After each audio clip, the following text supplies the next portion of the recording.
دي مجموعة نصايح كده مفيدة ليكِ، هاقولها لِك بكل اختصار، يعني هاقول لِك الخلاصة بتاعة كل بند.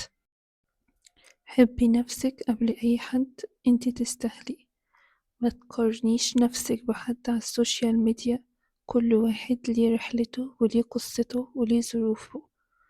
كلامِك مع نفسِك مهم جدًا، خليه دايمًا إيجابي، الفشل مش نهاية، دي خطوة في طريق النجاح.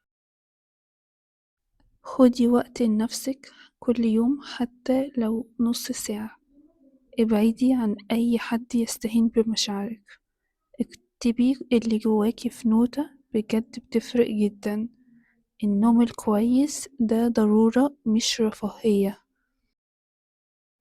اتعلمي مهارة جديدة كل سنة، مهارة جديدة أو لغة جديدة، متخليش حد يقلل من طموحك، نظمي وقتك عشان ترتاحي وتنجحي دايمًا. الفلوس مهمة مش بس راحة بالك أهم.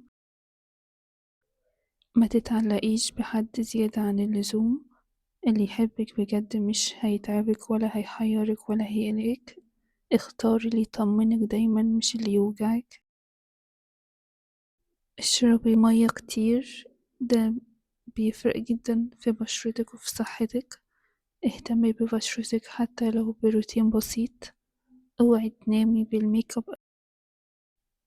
ونصيحة أخيرة من القلب بجد، خلي نفسك أولوية دايما، دي مش أنانية، دي حب للنفس، ودي حاجة ضرورية.